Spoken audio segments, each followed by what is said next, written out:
한 주 동안 세상에서 주님께서 우리에게 주신 삶을 누리게 하시며 감사합니다. 그 안에는 즐거움도 있고 슬픔도 있고 기쁨도 있고 어려움도 있었을 터인데 이 모든 것들이 주님께서 우리를 위해서 주신 좋은 것이라는 부분을 알게 하여 주십시오. 예배를 준비하는 찬양 가운데 우리 마음이 주님 앞에 겸손히 나아갑니다. 우리 마음이 먼저 좋은 마음으로 준비되어서 그 말씀이 우리 삶 가운데 열매 맺기를 원합니다. 감사합니다. 우리 주 예수 그리스도의 이름으로 기도드립니다. 찬송가 539장 예수께 조용히 하나 찬양하겠습니다.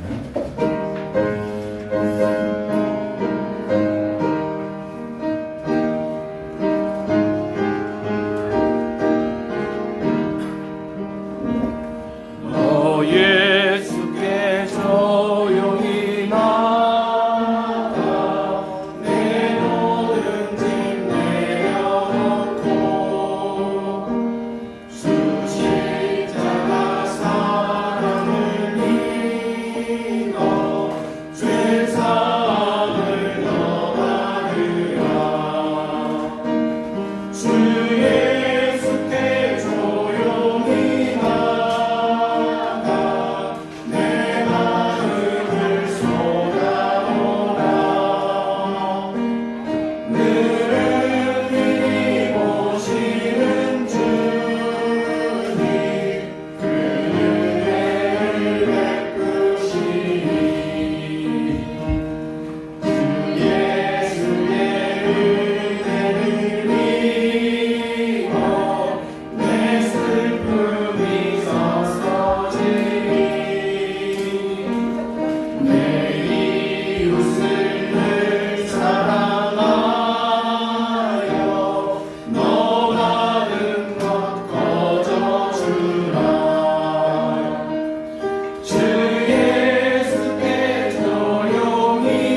찬양하네.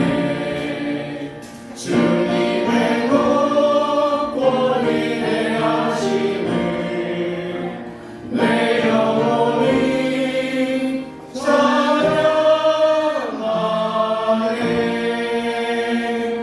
네, 낮은 자의 하나님 박수 치시면서 찬양하겠습니다.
마지막으로 우리는 주의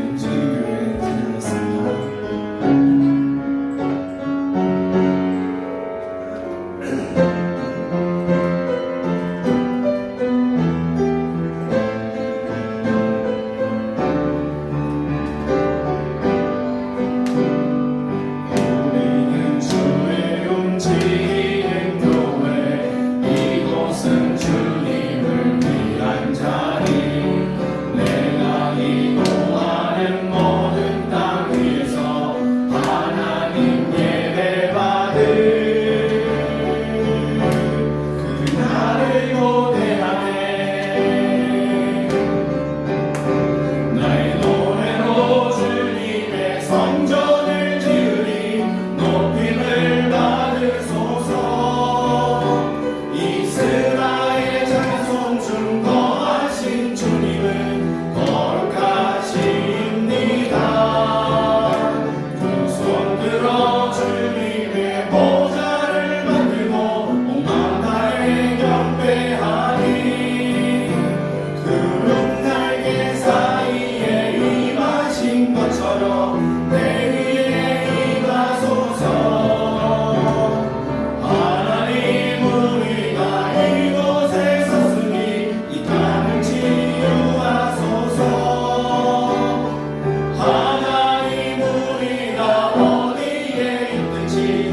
시간 되게 하소서.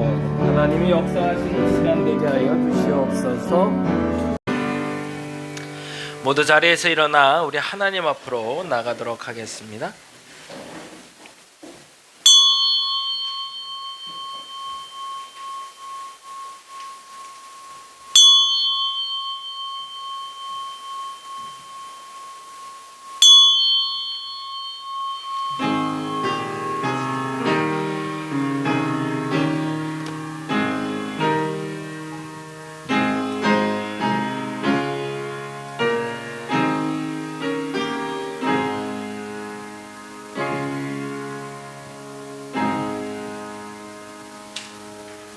내 거룩한 산 모든 곳에서 해됨도 없고 상함도 없을 것이니 이는 물이 바다를 덮음 같이 여호와를 아는 지식이 세상에 충만할 것임이니라. 아멘. 찬송가 550장 시온의 영광이 빛나는 아침 함께 찬양합니다.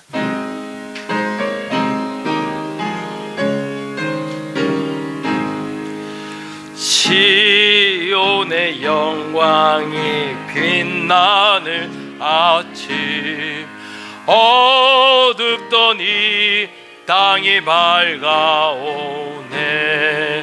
슬픔과 애통이 기쁨이 되니 시온의 영광이 비쳐 시온의 영광이 빛나는 아침 매였던 종들이 돌아오네. 오래전 선지자 꿈꾸던 복을 만민이 다 같이 누리겠네.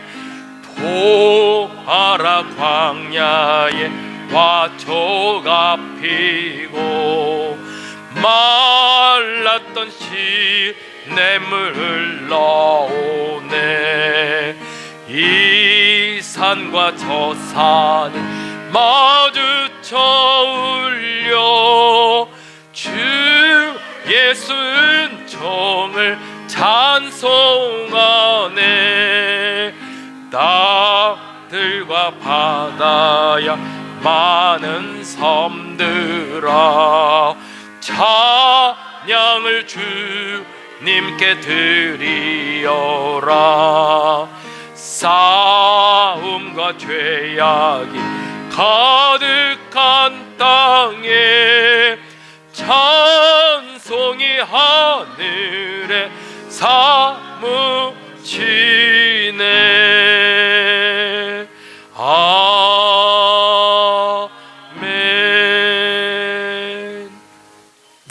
교동문 29번 시편 65편에 있는 교동 우리 함께 하도록 합니다. 작은 글 쓰는 제가, 큰 글 쓰는 여러분이 읽어주시면 됩니다. 하나님이여 찬송이 시온에서 주를 기다리오며 기도를 들으시는 주여 모든 육체가 주께 나아오리이다.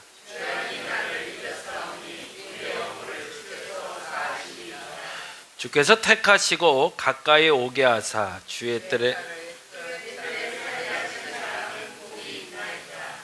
우리가 주의 집 곧 주의 성전의 아름다움으로 만족하리이다. 하나님의 강에 물이 가득하게 하시고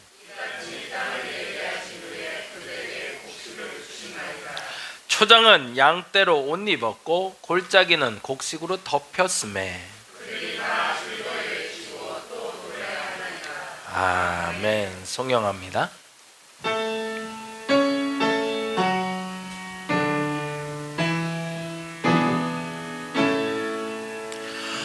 성부 성자와 성령 자성과 영광 돌려 보내세. 대초로 지금까지 또 영원 무궁토록 성삼위께 영광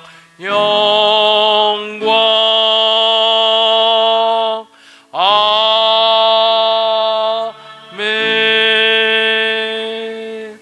모두 자리에 앉아주시기 바랍니다. 찬송가 438장 같이 찬양합니다.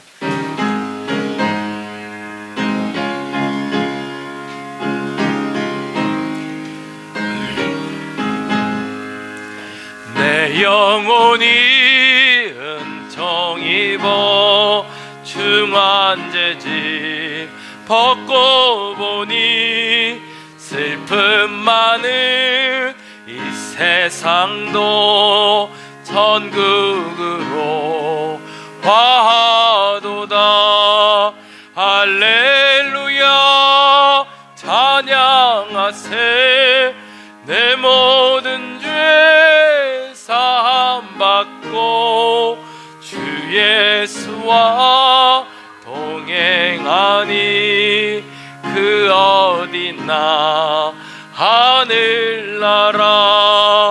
주의 얼굴 뵙기 전에 멀리 뵈던 하늘나라 내 마음속에 이루어지니 날로 날로 가깝도다.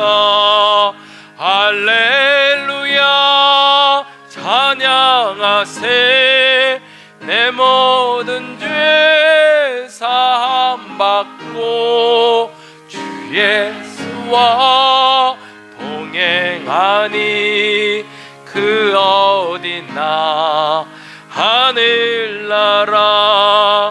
높은 산이 거친 들이 조막이나 궁궐이나 내 주 예수 모신 곳이 그 어디나 하늘나라. 할렐루야 찬양하세.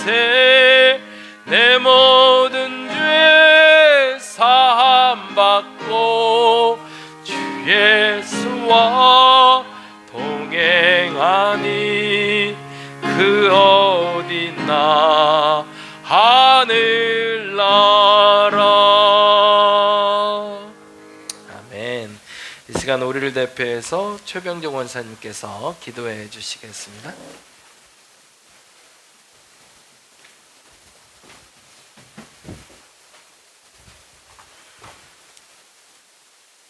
기도드리겠습니다.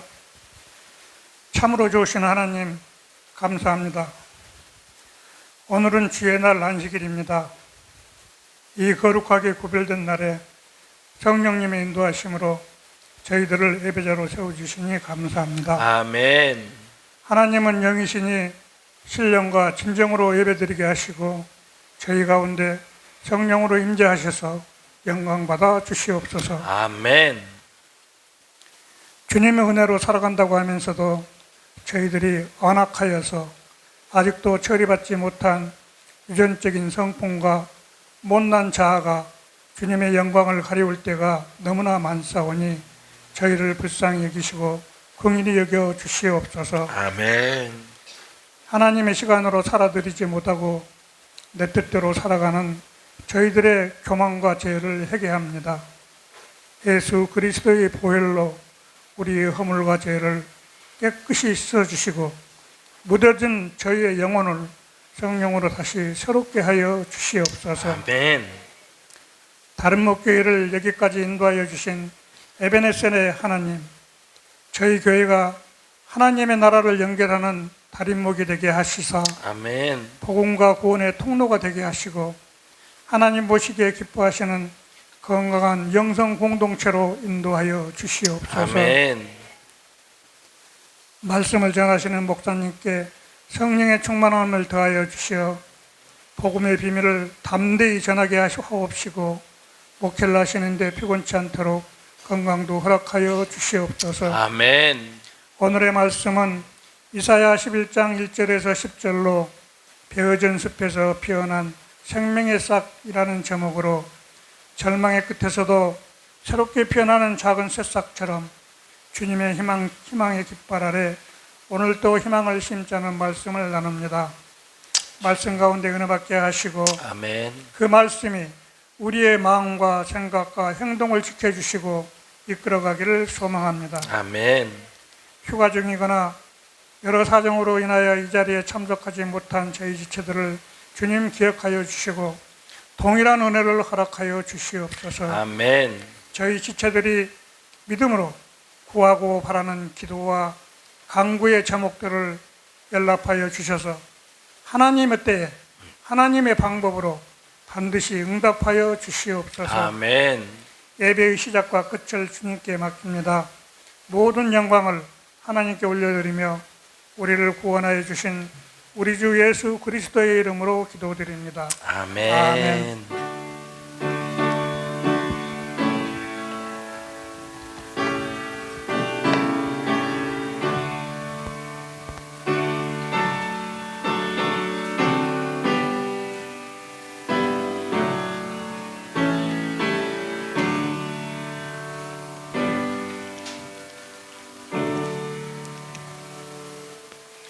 오늘 함께 볼 하나님의 말씀은 이사야 11장 1절에서 10절 말씀이 됩니다. 이사야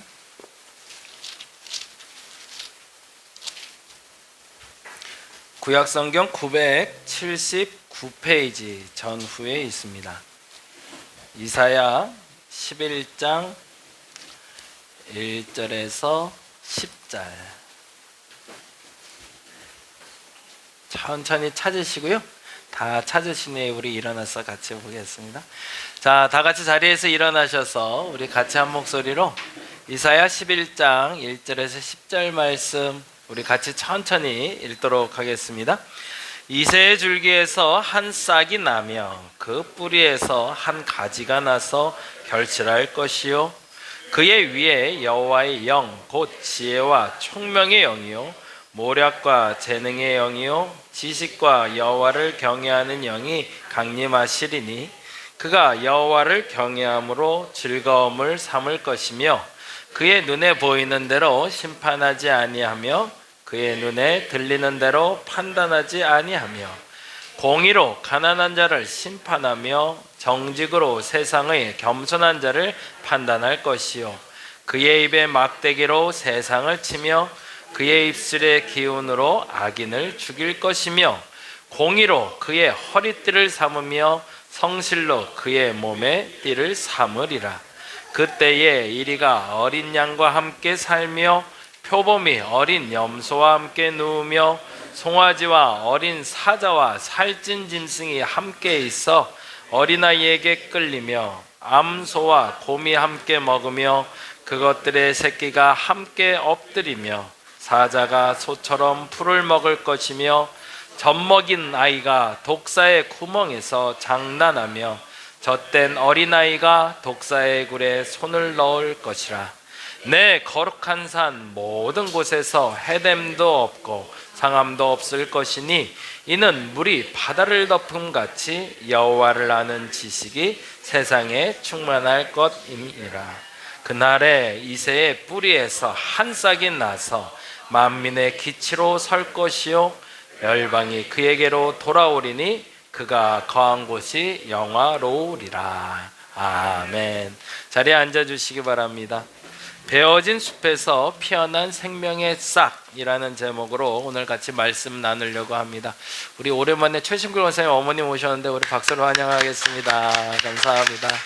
예, 더 건강하셨으면 좋겠습니다. 시작점이 되는 말씀이 이사야 10장 34절에 먼저 시작이 되는데요. 넘겨주실까요? 쇠로 베어지는 빽빽한 숲이라는 단어가 나와요. 10장 34절에 보면 이렇게 되어 있거든요. 같이 한번 읽어보죠. 앞에 있는 거. 쇠로 그 빽빽한 숲을 베시리니 레바논이 권능 있는 자에게 배임을 당하리라 라고 오늘 본문이 시작이 돼요. 요 빽빽한 숲이라는 요 단어와 연결된 나라가 있는데 그 나라가 바로 아수르라는 나라입니다. 아수르 혹은 아시리아라고 하는데요.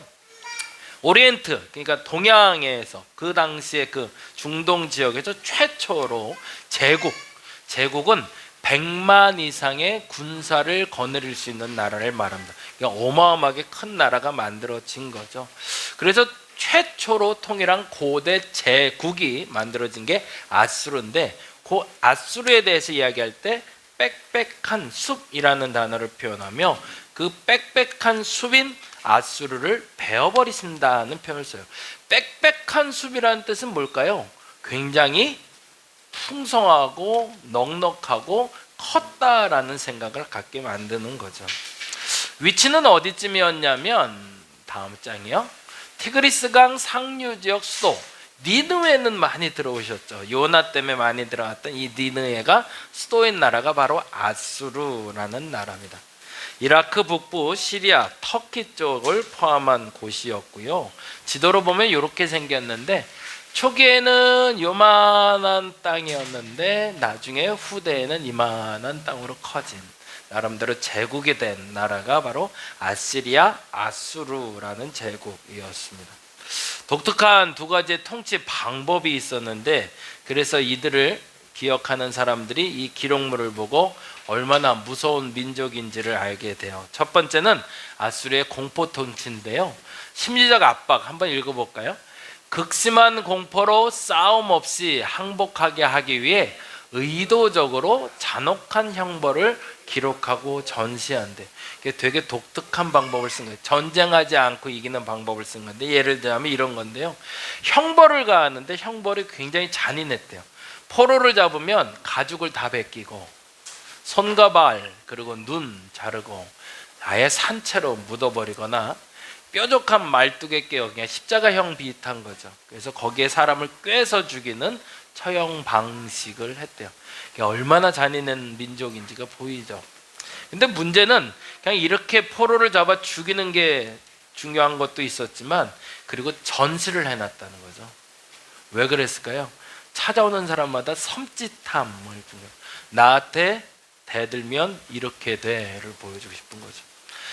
기록과 과장은 이렇게 됩니다. 왕궁 벽면에, 그러니까 참 이 왕도 굉장히 잔인한 사람이에요. 왕궁 벽면에다가 이런 처형 장면을 상세히 새겨 넣어 방문객들, 그러니까 사절단들이 올 거 아니에요.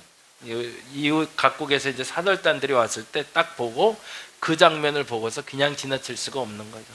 그러다 보니까 자기가 약소국이라 인정되는 데는 자연스럽게 조공을 바치는 속국이 될 수밖에 없게끔 만들어서 그 영토를 확장해 갔던 나라가 아시리아라고 얘기합니다.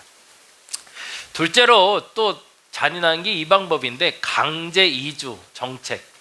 이건 뭐냐면 요 밑에 잠깐 읽어보죠. 정복한 지역의 유력자, 기술자, 지도층 등 핵심 인물들을 고향에서 완전히 분리해 제국의 다른 낯선 지역으로 강제 이주. 일본도 마찬가지로 이 방법을 썼는데 고위층, 식자층, 소위 말해서 리더가 될 만한 사람들을 다 사분을 찢어버리는 거죠. 왜? 그들이 규합해서 난을 일으킬 수가 있으니까. 예를 들자면 이런 건데요.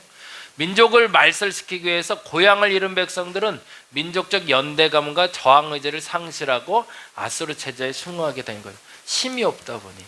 대표적인 사례가 그래서 북이스라엘이 됩니다. 이건 좀 설명이 필요한데 북이스라엘은 아수르에 의해서 멸망당하고요. 남유다는 바벨론에 의해서 멸망을 당해요. 근데 바벨론에 의해서 멸망받은 유다는 지금도 남아있잖아요. 근데 북이스라엘은 사라져요. 이유가 있었죠. 당시에 그들을 침략했고 그들을 식민지 삼았던 나라가 달랐기 때문에 그렇습니다. 북이스라엘은 그들을 점령하자마자 북이스라엘 지도층을 다 흩어버려요. 전 세계로 흩어버립니다. 당시에 전 세계로. 그래서 다들 그 4분의 5를 찢어지게 만들어서 그 이후에 여자들이 그 이방 남자들과 결혼해서 혼혈을 만들어버려요. 민족의 정체성을 사라지게 만드는 거죠. 근데 반면에 바벨론 같은 경우에는 침략하고 나서 그 나라에 정주하게 만들어져요. 그리고 대신 그 지도자가 소위 조공만 끊임없이 지속적으로 바치면 그 상태를 유지할 수 있도록, 심지어는 예루살렘 성전에서 예배하는 것도 묵과합니다. 그럴 수도 있다라고. 그러다 보니 유다는 잔존할 수 있었던 거고 북이스라엘은 사라지고 말았던 거죠. 기원전 14세기에 시작이 됐는데 722년에 이스라엘을 멸망시켰고요. 그리고 기이한 일인데 아직도 역사에 왜 이 아수르가 멸망했는지는 남아있지가 않아요. 근데 갑자기 722년에 이스라엘이 멸망하고 100년이 채 안 되는 시기에 그 어떤 일이 벌어져서 이 아시리아라는 아수르라는 나라가 바벨론하고 메데 파사라는 나라의 연합군에 의해서 멸망하게 되는데 아예 흔적도 남지 않고 소멸되고 말아요. 이것도 되게 독특한 거죠. 제국인데 어마어마한 큰 나라였는데 그리고 그 흔적이 남아있을 법도 한데 사람들도 아예 소멸돼 버려요. 그래서 이거를 이제 신앙적으로 해석할 때 하나님의 도구가 된 아수르라고 이야기를 합니다. 왜 아수르를 하나님의 도구라고 얘기했냐면 이스라엘의 잘못을 징계하는 망치의 역할을 했다라고 이야기를 해요. 하나님의 도구로 쓸 수 있는 기준을 그래서 이렇게 얘기하는데 아수르의 역할은 뭐였던 거죠? 읽어볼까요? 이스라엘을 징계하기 위한 하나님의 도구였다고. 이건 누구의 해석인 거예요? 신앙의 해석인 거죠. 하나님을 믿는 사람들 입장에서 아수르를 보고 해석했을 때 이건 아수르가 이스라엘을 심판하기 위한 도구였다고 본 겁니다. 근데 왜 소멸했을까를 질문하게 된 거죠. 왜 사라졌을까? 그 나라가 사라진 이유를 여기서 찾습니다. 이스라엘 아수르의 죄 때문이라는 거죠. 읽어볼까요? 도구의 한계를 넘어선 교만함과 잔인함. 아까 말한 그 잔인한 행동들, 그게 지속됐던 것이고, 또 중요한 건 아수르가 스스로 교만해져서 가장 자기들이 뛰어나다고 착각했다는 것이 문제라고 이야기했던 거죠. 그래서 결국엔 하나님은 그들을 심판해서 빽빽한 숲이라 여겨졌던 그 울창한 숲과 같은 아수르가 한순간에 소멸되고 말았다. 울창하고 교만했던 아수르의 제국을 완전히 베어버리셨다. 누가? 하나님이. 다른 말로 하면 하나님의 도구됨은 다음과 같다는 겁니다. 이걸 설명하고 싶었던 건데, 첫째는 악인도 선인도 하나님의 도구가 될 수 있다는 겁니다. 우리가 생각할 땐 하나님이 쓰는 사람은 좋은 사람들, 착한 사람들, 의인이라 생각하죠. 우리가 아는 아브라함 같은 사람, 그리고 야곱, 그리고 모세, 요셉, 다 괜찮은 사람들을 갖다가 하나님은 당신의 도구로 쓴다고 생각을 해요. 근데 중요한 건 성경에서 하나님의 도구가 될 수 있는 존재들은 누구나 가능하다는 거죠. 그러니까 우리의 생각엔 좀 답답하고 화가 나는 일이에요. 그래서 우리가 생각해도 저건 아닌데 라는 사람들, 그 사람들이 하나님의 일을 하는 모습을 보면 굉장히 불편해지죠. 근데 여기에 하나 더 되짚어서 말해야 될 게 뭐냐면, 내가 하나님의 도구가 되었을 때, 내가 하나님께 쓰임받는 자가 되었을 때도 나도 역시 동일하다는 거죠.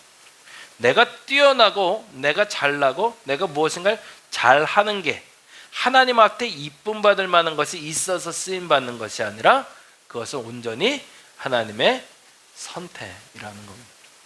그래서 우리가 교만하지 말아야 되는 것이고, 그래서 내가 하나님께 쓰임받는다고 해서 내가 특별히 잘나서 쓰임받는 게 아니고, 때로는 나보다 악한 사람도 쓰임받을 수 있다는 걸 인정해야 되는 거죠. 그래서 교회 안에 들어와서 하나님의 일을 하는 사람들을 보면 100% 다 착한 사람들은 아니에요. 불편한 사람들도 있을 수 있고, 그리고 내가 생각하기에는 좀 약한 사람도 있을 수 있는 거죠. 왜? 그 기준은 오로지 하나님만이 선택하기 때문에. 그리고 두 번째 너무 중요한 것이 있습니다. 악인이든 선인이든 하나님께 쓰임받을 수 있지만 중요한 건 쓰임받는 동안 알아야 돼요. 뭘 알아야 될까요? 내가 잘나서, 내가 뛰어나서 쓰임받는 게 아니라 하나님이 선택했기에 내가 쓰임받는 것이라는 걸 첫째는 알아야 되고, 그리고 또 하나 알아야 될 건 내가 얼마나 악한 존재인지, 내가 얼마나 부족한 존재인지를 알아야 되는 거죠. 만일에 그런 사람들이 있다면 하나님께 지속적으로 쓰임받을 수 있지만, 그렇지 않을 때는 다음과 같이 된다고 얘기합니다. 세 번째, 알게 된 사람들은 하나님의 영광에 이르게 되지만 모르는 이들은 결국엔 그의 죄로 말미암아 대가를 치르게 된다는 거죠. 그래서 이스라엘 백성들에겐 질문이 생겼습니다. 가장 큰 질문은 뭐냐면, 북이스라엘이라는 나라가 잘못한 건 알겠어요. 죄를 지었어요. 그래서 하나님 앞에 심판받아야 되는 건 알겠어요.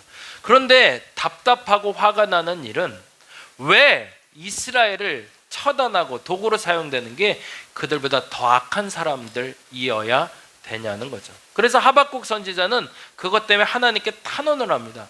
도대체 이건 말이 안 되지 않습니까? 하나님, 북이스라엘의 잘못을 지금 심판하셔야 됩니다 라고 기도했는데 내가 너의 기도에 응답했다 라고 얘기하며 북이스라엘보다 더 악한 아수르를 데려다가 그들을 치는 것 때문에 화가 납니다.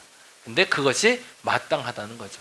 근데 문제는 북이스라엘도 그의 죄 때문에 하나님께 심판한 것처럼 북이스라엘 심판했던 아수르도 동일한 죄가 있다면 동일하게 심판받고 더 큰 죄가 있다면 그에 합당한 죄의 심판을 받게 될 거라는 게 사실은 예언서 하박국의 이야기가 돼요. 오늘 본문에서도 동일하게 이야기하고 있습니다. 우리가 하나님의 도구가 된다는 걸 먼저 인정해야 된다는 거예요. 나는 언제든지 하나님께 쓰임받을 수 있습니다. 언제든지 하나님의 영광도 드러날 수 있고, 그러나 결국에 하나님 앞에 심판대 위에 설 수 있음도 내가 인정해야 된다는 겁니다. 그래서 오늘 본문에서는 하나님의 도구됨이 뭔지를 이렇게 표현하고 있어요. 11장 1절에 보니까 이렇게 되어 있네요. 읽어볼까요? 이새의 줄기에서 한 싹이 나며 그 뿌리에서 한 가지가 나서 결실할 거래요. 이 표현은 이런 표현이 되는데요. 첫째는요, 상황 심판으로 인해 모든 것이 베이고 불타버린 황폐한 숲, 아무것도 희망이 없어 라고 말하는 상태가 이르렀을 때라는 전제가 돼요. 이게 다시 한번 반복하고 있는 건데, 하나님이 택하는 환경은 어떤 환경일까?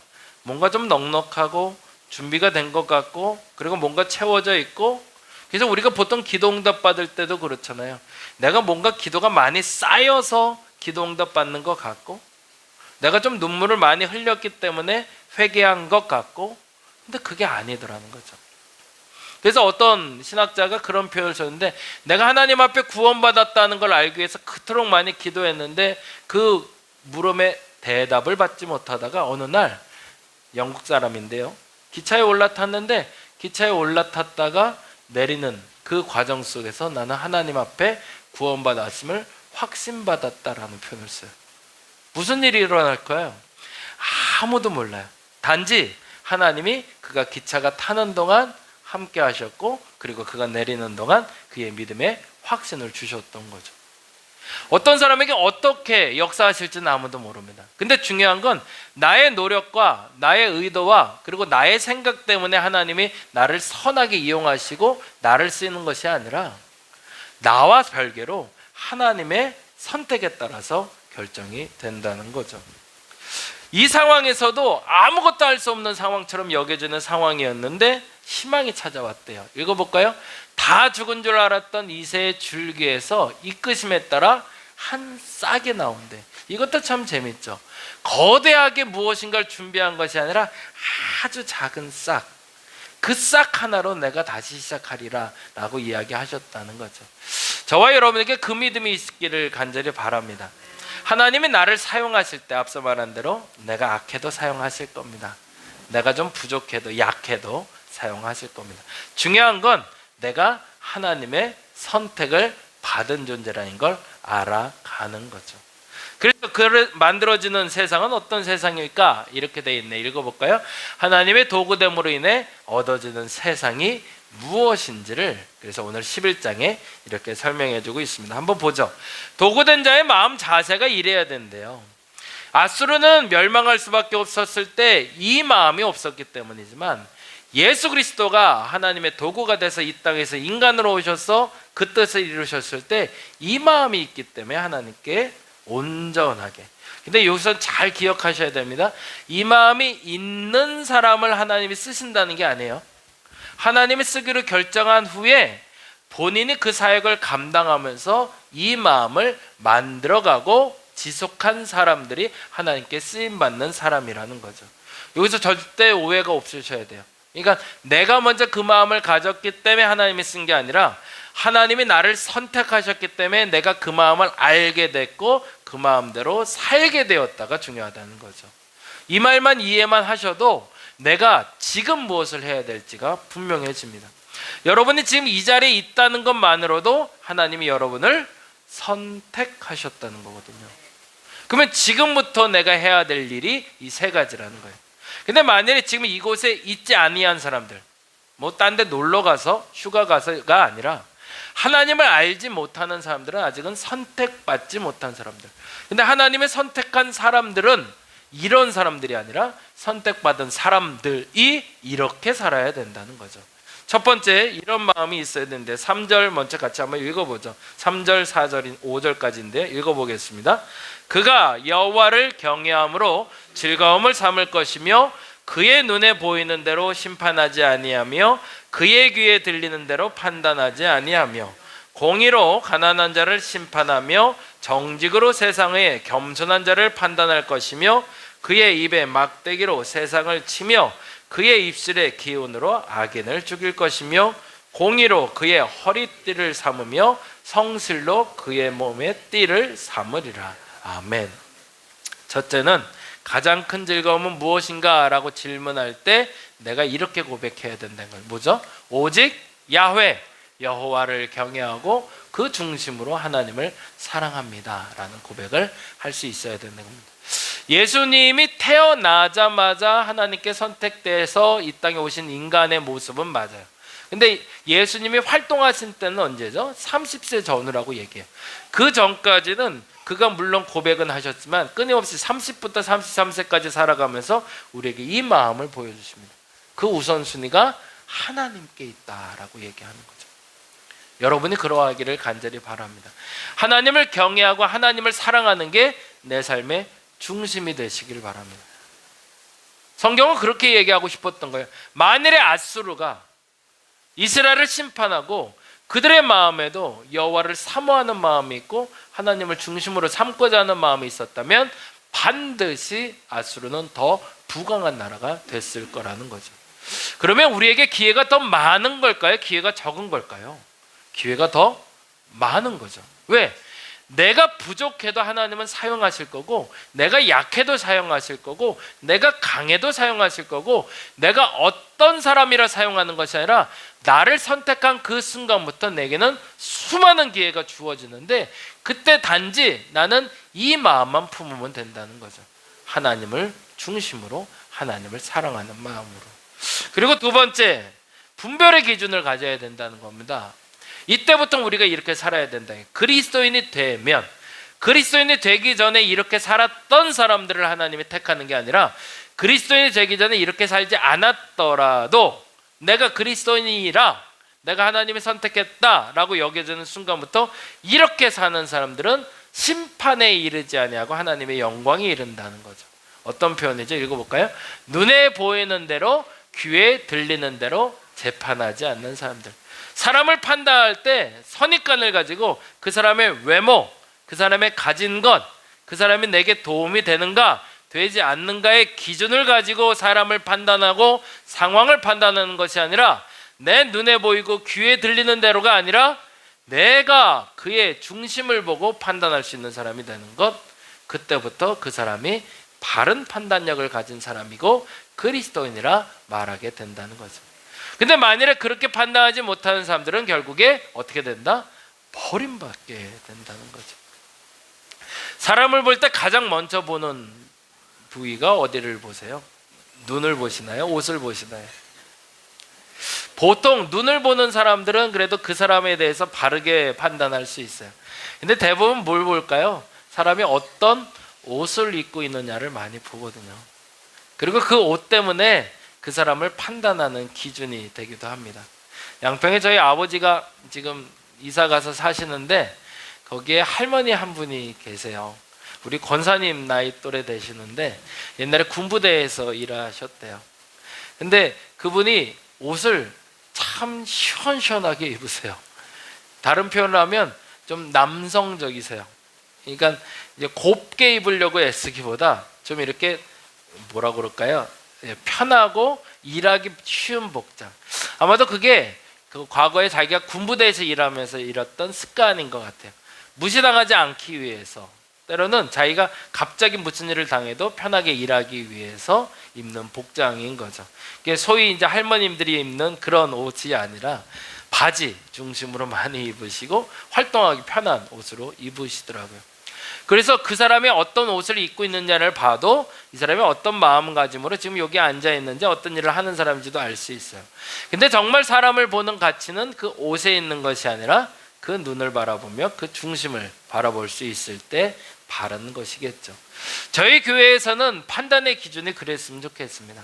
어떤 옷을 입고 무엇을 가지고 있고 그 사람이 어떤 스펙을 가지고 있고 어떤 판단력을 가지고 있는가가 우리의 기준이 아니라 그 눈빛 속에서 하나님을 경외하는 마음이 있는지, 그리고 눈에 보이는 것과 귀로 들리는 표현, 그렇죠? 남들이 말하는 대로 내가 보는 것이 아니라 내가 그 중심에 하나님의 마음으로 바라볼 수 있는 저와 여러분 되시길 바랍니다. 네. 세 번째로 중요한 게 있는데요. 무엇으로 판단하는가 다시 한번 보면 같이 읽어볼까요? 유력자에게 치우치지 않고 가난한 자의 억울함을 풀어주는 공의로운 판단을 할 수 있어야 된다는 거죠. 조금 더 구체적으로 나가는 거죠. 가난한 자들에 대해서, 가진 자들에 대해서 균형을 가질 수 있는 태도가 너무 중요한 거죠. 뭔가 부하다, 뭔가 모자르다라는 기준이 어디에 있는가, 그것이 잘 삶에 있지 않다는 걸 아는 사람들. 내가 무엇인가를 많이 가진 사람은 잘 사는 사람이고 무엇인가를 모자르게 가진 것은 못 사는 사람이 아니라, 많이 가질 수도 있고 적게 가질 수도 있지만 그 사람의 가치관이 분명하다면 그 사람은 잘 사는 사람이다라고 말할 수 있는 사람, 그게 그리스도인이라고 이야기합니다. 교회 내에서의 판단 기준은 그렇게 훈련받아져야 됩니다. 벌써 3주째 반복하고 있는 얘기인데요. 교회를 들어올 수 있는 사람들은 누구나 가능합니다. 장애인도 들어올 수 있고요, 가난한 사람들도 들어올 수 있고, 부자도 들어올 수 있고, 나이 든 사람도 되고 어린 사람도 가능합니다. 그런데 중요한 건 여기서 예배드리고 나갈 때 우리의 삶의 태도는 달라져야 됩니다. 왜요? 여기까지 들어왔다는 것은 하나님께 선택받은 거지만, 그러나 이 선택받은 대로 살지 못한다면 거기서 하나님이 나를 심판할 것이라는 걸 여러분이 믿어야 되기 때문입니다. 그럼 바른 도구가 만드는 세상은 어떤 세상일까요? 11장 6절에서 9절에 이렇게 표현하고 있습니다. 같이 읽어보죠. 그때에 이리가 어린 양과 함께 살며 표범이 어린 염소와 함께 누우며 송아지와 어린 사자와 살찐 짐승이 함께 있어 어린아이에게 끌리며 암소와 곰이 함께 먹으며 그것들의 새끼가 함께 엎드리며 사자가 소처럼 풀을 먹을 것이며 젖먹는 아이가 독사의 구멍에서 장난하며 젖된 어린아이가 독사의 굴에 손을 넣을 것이라. 내 거룩한 산 모든 곳에서 해됨도 없고 상함도 없을 것이니 이는 물이 바다를 덮음같이 여호와를 아는 지식이 세상에 충만할 것입니다. 아멘. 이런 세상이 열린대. 누구 때문에? 하나님을 믿는 사람들 때문에. 하나님을 믿기 전에는 이런 세상이 안 열려야 당연한 거지만 하나님을 믿는 사람이면 이런 세상이 열린대. 첫째, 이런 세상인 거죠. 진정한 평화가 온대. 바르게 인생이 사용된다면이 전제가 돼요. 내가 있기 때문에 가능하다는 거예요. 내가 있기 때문에. 여러분이 그 자신감으로 사셨으면 좋겠어요. 우리 달인목교가 평화로운 이유는 나 때문이야 라고 얘기할 수 있어야 돼. 내가 없으면 힘들걸. 내가 있어서 편안한 거야. 왜? 내가 그리스도인이거든. 내가 하나님을 중심으로 살고 있거든. 내가 편벽하게, 내가 사람을 분리해서 나누지를 않거든. 내가 가진 사람, 가난한 사람 구별해서 생각하지 않거든. 그래서 내가 있기 때문에 누가 와도 이곳은 평안한 곳이 될 수 있어 라고 말할 수 있는 저와 여러분 되시기 바랍니다. 앞으로 우리 교회를 이제 방문할 사람들, 새로 찾아오는 이들에게도 동일한 마음을 줄 수 있는 여러분 되시면 좋겠습니다. 만약 그렇지 않다면 이 자리에서 많이 연습하시기 바랍니다. 사람을 눈에 보인 대로 판단하지 않고 귀에 들리는 대로 판단하지 않고 하나님의 마음으로 볼 수 있는. 두 번째는 이 부분이 중요한데요. 바르게 인상에 사용되면 이곳에 하나님을 아는 것이 어떻게 된대요? 물이 바다를 덮음같이 여호와를 아는 지식이 세상에 충만. 물이 바다를 덮는다는 표현이 어떤 표현일까요? 이게 참 비유적으로 독특한 표현이에요. 물이 바다를 덮을 수 있나요? 물이 바다잖아요. 바다가 물이고. 그건 무슨 표현이에요? 물이 바다를 덮나인 건. 소금이 맛을 내려면 어떻게 해야 될까요? 소금의 결정이 남아있으면 안 되죠. 소금이 녹아져야 맛을 내는 거예요. 물이 바다를 덮는다는 건 큰 폭포가 있다는 얘기가 아니라 하나가 된다는 얘기를 합니다. 내가 드러나질 않는다는 얘기예요. 내가 자꾸 드러나는 곳에서는, 그곳에서 내가 인정받는 것 같아도 오히려 거기서는 나는 소외되기 시작할 겁니다. 내가 있는 듯 없는 듯. 앞서 말씀드린 대로 내가 있어서 평화로워 라고 얘기할 때 그 가장 결정체는 내가 없어도 이것이 평화로운 것처럼 여겨질 때입니다.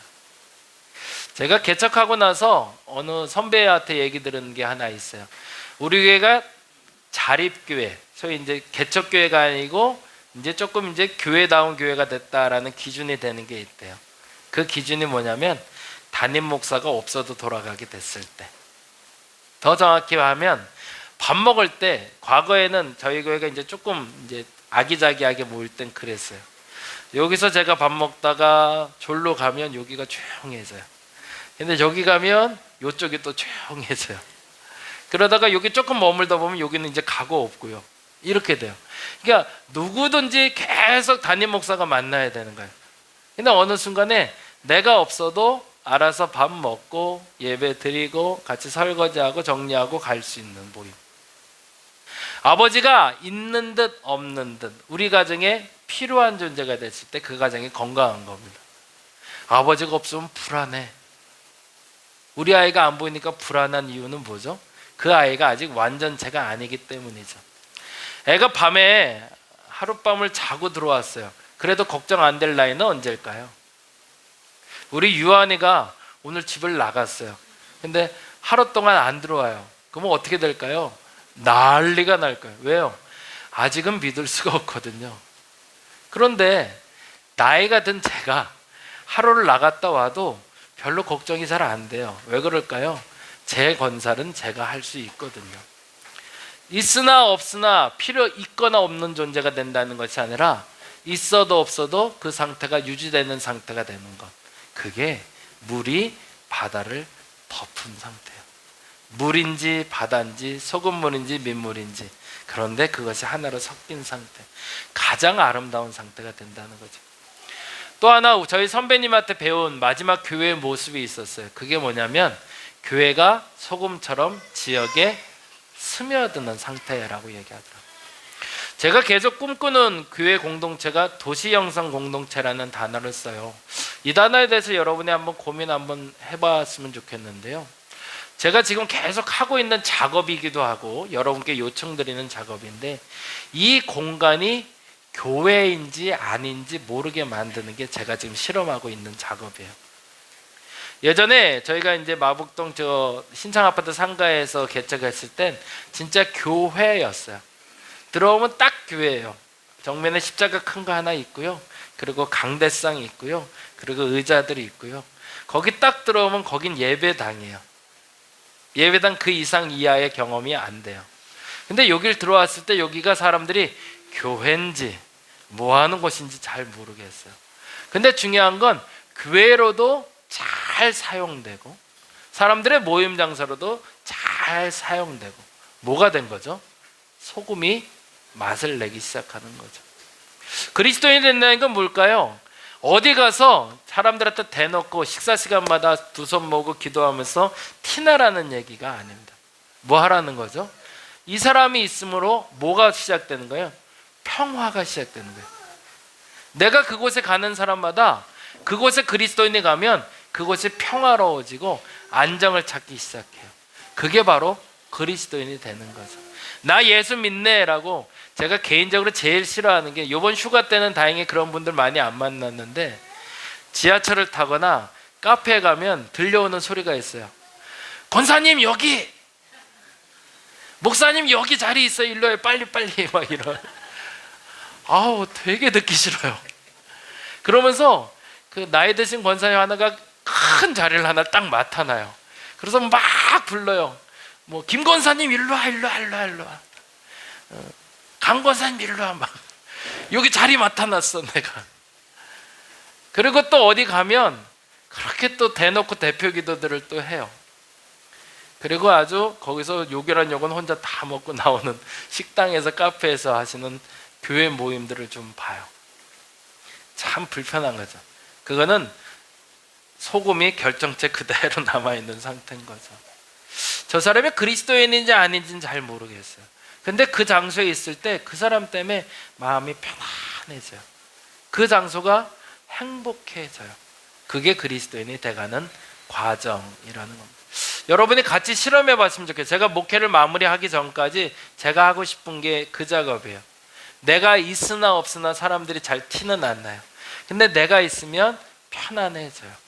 공간이 그랬으면 좋겠어요. 우리 교회 공간이 점점 더 그렇게 희석돼 갔으면 좋겠습니다.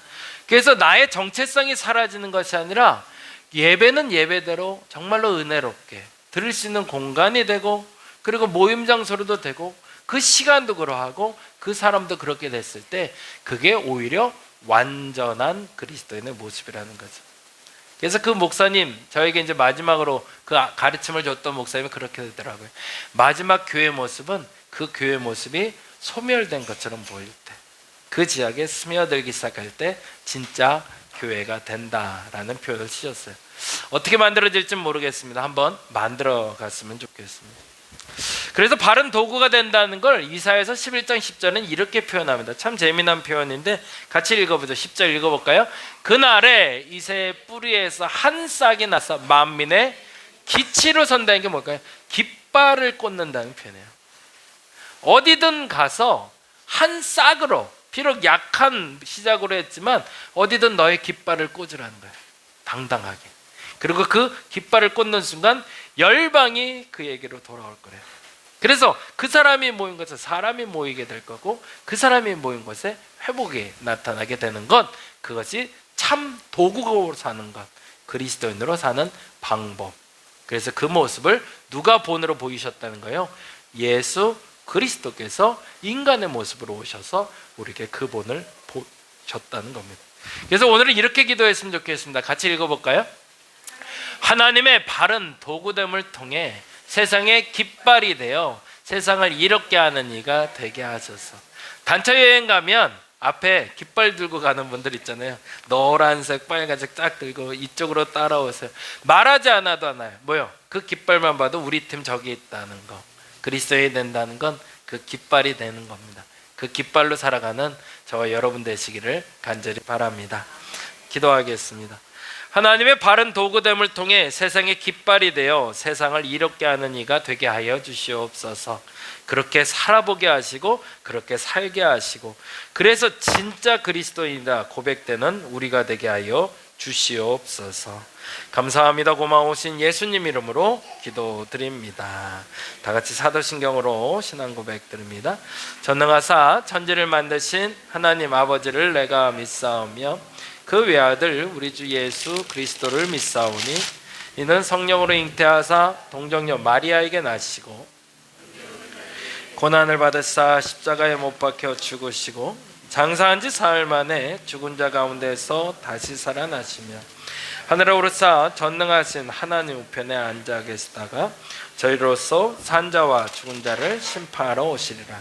성령을 믿사오며 거룩한 공예와 성도가 서로 교통하는 것과 죄를 사하여 주시는 것과 몸이 다시 사는 것과 영원히 사는 것을 믿사옵나이다. 아멘. 그리스도의 희생과 은혜에 합당한 삶을 살려고 굳게 결심하는 분들을 이 거룩한 식탁에 초대합니다. 겸손한 마음으로 이 성만찬회전에 참여하시기 바랍니다. 잠시 기도합니다. 전능하신 창조주 하나님, 언제 어디서나 주님께 감사드림이 지극히 당연하고도 기쁜 일입니다. 저희를 하나님의 형상대로 창조하시어 생명의 숨을 불어넣으사 주님의 영광을 드러내게 하셨습니다. 때로는 저희가 주님께서 멀리 떠나도 주님은 한결같이 저희를 사랑해 주시고 구원의 바른 길로 이끌어 주십니다. 아멘. 앞을 잠시 봐주실까요? 주님께서 당신의 몸을 내오시던 밤 떡을 손에 드시고 감사기도를 드리신 다음 떼어 제자들에게 주시며 말씀하셨습니다. 받아 먹으라. 이는 너희를 위해 내어주는 나의 몸이니 이를 행할 때마다 나를 기억하여라. 아멘. 식후에 주님께서는 잔을 드시고 감사기도를 드리신 후에 제자들에게 주시며 말씀하셨습니다. 이 잔을 마시라. 이는 죄사함을 얻게 하려고 많은 사람을 흘린 새 언약의 피니 이를 행할 때마다 나를 기억하여라. 아멘. 성령 임재의 기원을 드립니다. 거룩하신 하나님, 일찍이 주님께서 세상에 보내셨던 성령을 지금 다시 보내주시사 진설된 떡과 포도주에 임하셔서 이 식탁을 성별하여 주옵소서.